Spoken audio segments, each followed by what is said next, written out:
Rikthehemi në këtë pjesë të radhës të dashur miq përsëri së bashku për të vazhduar dhe për të diskutuar, ose më saktë të gjithë ata që ishin me ne në hapjet e emisionit dinë shumë mirë që në këtë pjesë do të diskutojmë me Eva Buzo, vajzën me origjinë shqiptare, e cila jeton në Australi dhe nga lë Australinë për të shkuar drejt Otrantës, sepse kishte ndërmarrë një sfidë me veten, po pse jo edhe për të bërë vajza e parë e cila arrin të shkojë nga Otranto, imagjinoni, me not deri në xhirin e Vlorës. Po, pikërisht për pak e gjë do të ishte shndruar 16 kilometra. Po. Për 16 kilometra do të kishte mundur të arrinte këtë rekord duke u bërë gruaja e parë në histori që kalon kanalin e Otrantos me not. Por nuk ja ka mundur edhe për shkak të problemeve fizike. Eva Buzo, siç edhe Erjoni, është me origjinë shqiptare, jeton në Australi dhe ka mundur të bëjë 28 orë rrugtim, pra me not goxha të vështirë. Ditën, natën deri në momentin që vështirësitë fizike dhe gjendja e saj fizike nuk ja lejonte dot më, kështu që mori dhe këshillat e ekipit për ta ndalur këtë sfidë sepse po rrezikonte shëndetin e saj. Pastaj që dhe ushqimin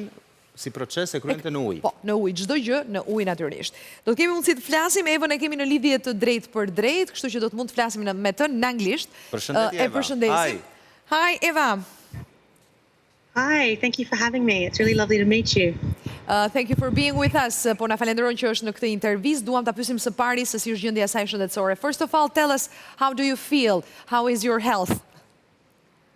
I'm great. You know, they took me to the hospital as a precaution, but I was up and, you know, good to go by the afternoon. So I got wonderful care in the hospital there in Vlorë, so many thanks to the medical team. The only thing I've got left is my sting that I've got on my arms. But aside from that, right? I'm in good health. Yes, from the jellyfish. Yes, okay. Thjesht doja ta saktësoja. Pra, po thot Eva që ndihet shumë mirë, tashmë është shumë mirë, e kanë dërguar në spitalin e Vlorës dhe me këtë rast falenderoj dhe gjithë ekipin mjekësor për gjithë ndihmën që i kanë dhënë, por ishte më shumë si një mas paraprake edhe për ta kontrolluar nivelet e saj, parametrat e saj shëndetësor. Tashmë është harrojmë që kandilet shkaktojnë ngërçe, kështu që të jesh në det të hapur dhe të kesh ngërçe nuk është procesi i thjeshtë. Po, patjetër. Dhe na tregoi siç e pat, na tregoi krahat ku ajo ka ende shenjat e pikërisht pickimit që i kanë bërë kandilët. Aside from the health, how do you feel, I mean, spiritually?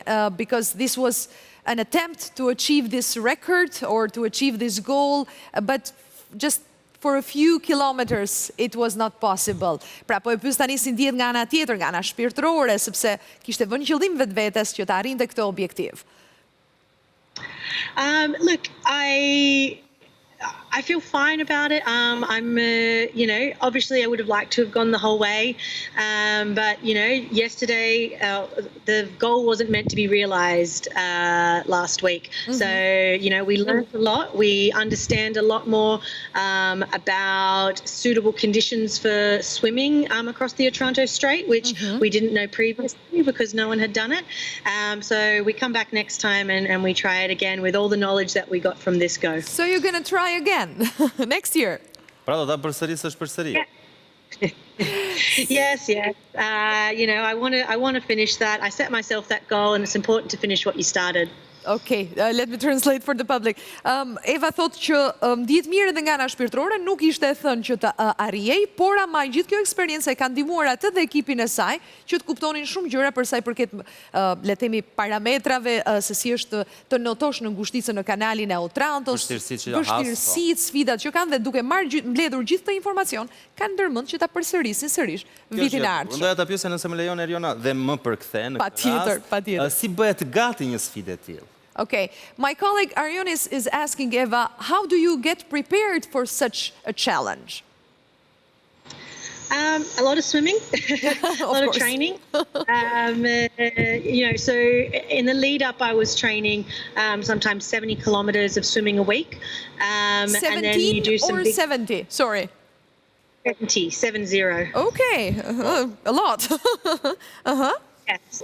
You know, there were some days that I would do 20 kilometers in 2 days in a row, so 40 kilometers over 2 days. So, you know, you build up your mileage for it. Also do work in the gym. And of course, there's all the logistics and sponsors and, you know, discussing with people, all of these, the management side of the event. Okay, let me translate. Pra, përgjigjes se si përgatitesh, e para duke notuar shumë, 70 km kilometra në ditë. Jo gjithmonë, por arrinte deri në 70 kilometra në ditë. Ka patur raste edhe distanca më të vogla. Në ditë. Mos gabojmë. Was it we are arguing about the 70 kilometers. Was it per week or per day? Per week. Per week. I'm so sorry. Okay, I got that wrong. Okay. Në javë, kishte shumë të drejtë në javë, pra ishte në javë, po ka patur edhe distanca më të shkurtra, palestër, plot trajnim, pra dhe orë të tëra trajnim, fizik, dhe pasaj është pjesa menaxheriale, ekipi, njerëzit që duhet kujdesen për parametrat edhe qoftë shëndetësor apo të organizimit të gjithë gjës. Unë e di përse nuk ja ka dalë, se po të niste nga Shqipëria për në Otranto, shumë shqiptare kanë bërë si rrugëtim, është ata kishte patur më të thjeshtë. Okay, so Erjona is asking, do you think you could achieve this successfully if it would be the contrary, starting from Albania to Otranto? I mean, to Italy. We certainly discussed that, and it's something that we're going to put into consideration. My preference is obviously to finish in Albania because, you know, that's where my roots are from.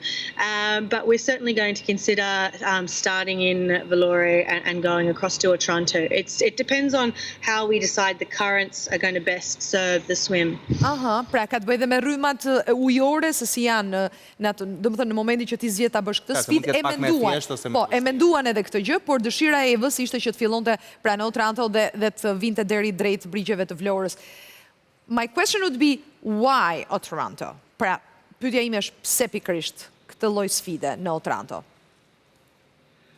So we're considering next time starting maybe 30 kilometers north of Otranto. And because the thing is, once you kind of leave Italy, there's a strong current that pushes you north. And so if I want to sort of hit Albania, I want to kind of be able to allow the current to kind of like drag me down a little bit. And then when it comes across the other side, push me south.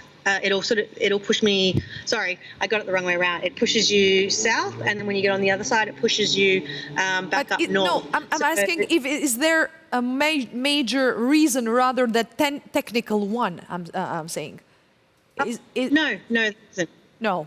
Okay, nothing to do... It was just nothing to do with the tragedy of Otranto. I presume maybe you have some information about the people drowned back then. Yes, I mean, I'm absolutely aware of the 71 refugees who drowned in the Otranto Strait and the significance of that location.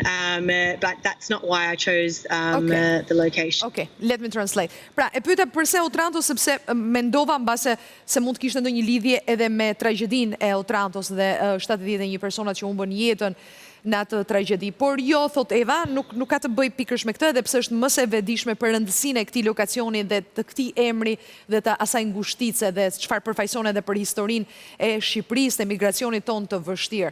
Por ishte një zgjedhje e saj, kam përshtypjen edhe nisur pak nga shkaqe teknike, nëse mund ta quaj kështu, apo arsye teknike, çështje rrymash, po unë nuk po i hyj të përkthimit. Se bëj më e thjeshtë nga Otranto për të shkuar në Shqipëri. Një pyetje që besoj kushdo që e ka lexuar këtë lajm i ka bërë vetes, çfarë shef në ujë kur noton ato ujëra aq të thella, të ftohta? Ka rastisur të shohësh delfin, të shohësh peshkaqen, të shohësh krijesa. Okay, so one question everybody might be asking, what do you see in the sea when you swim in such deep? I mean, do you see maybe any dolphins? Shark.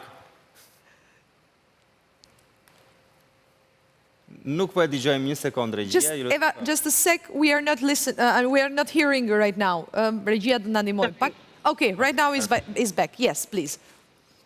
There wasn't so much to see. The sea was a very deep blue. At one point I saw a stingray swim under me, and then in the night I could see the jellyfish sort of being lit up by the boats.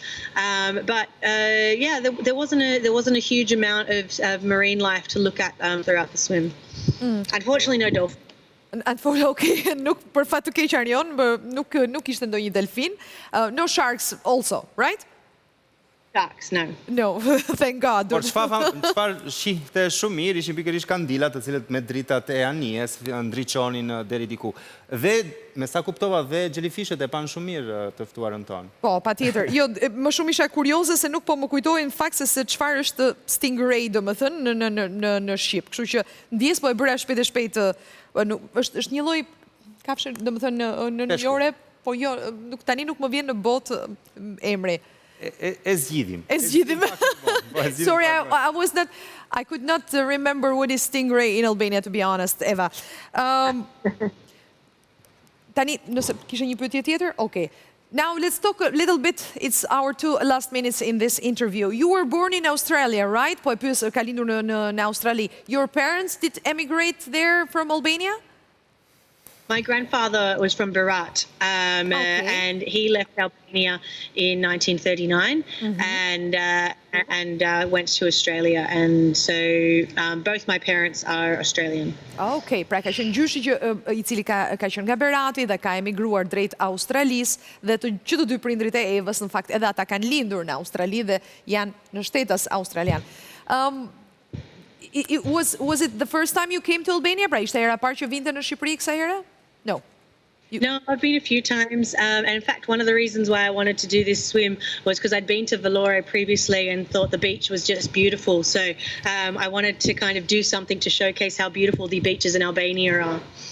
Okay, pra ka qenë edhe disa herë të tjera dhe donte edhe të tregonte se sa I bukur është Bregdeti shqiptar. Dhe besoj është fol për të në tërë botën, ëh? Kështu që disi reklam na ka bërë. Shpresojmë. We are just hoping that I mean, a lot of media, international media, did talk about your challenge, so you could make some publicity about Albania. Pra, po I them që ne gjithë shpresojmë që edhe mediat ndërkombëtare të kenë folur për sfidën e saj, që të jetë bërë dhe një publicitet I mirë për Shqipërinë. Just last question, pyetja fundit. Feeling a little bit more Albanian or still Australian? Pra, ndihet më shumë shqiptare apo australiane? I'm certainly feeling a lot of love coming from Albania, and I feel very proud and just so honoured at the interest in the swim. So I'm very, very grateful for all the support that I've received, and I do feel certainly very well connected with my Albanian heritage at the moment. Okay. Pra ndihet e para se pari kanë ndier shumë dashuri, shumë ikpritje nga të gjithë ata që e kanë pritur këtu, edhe ndjen edhe shumë le të themi lidhje të fortë me rrënjët e saj shqiptare. Faleminderit. We just want to thank you for this interview and hope to have you soon in the studio after you achieve this challenge, of course. Thank you. I'll be in Tirana from Thursday this week, so I'm looking forward to seeing everyone in person. But thank you very much for having me. Looking forward to that. Ishte një bisedë të vërtet interesante. E falenderuam duke shpresuar që një moment që ta kemi edhe në studio, pse jo, vitin e ardhshëm, mbase kur edhe ta arri me sfidë të përfunduar. Edhe për momentin këtë pjesë e kemi përfunduar, po ju qëndroni aty sepse kthehemi pas pak.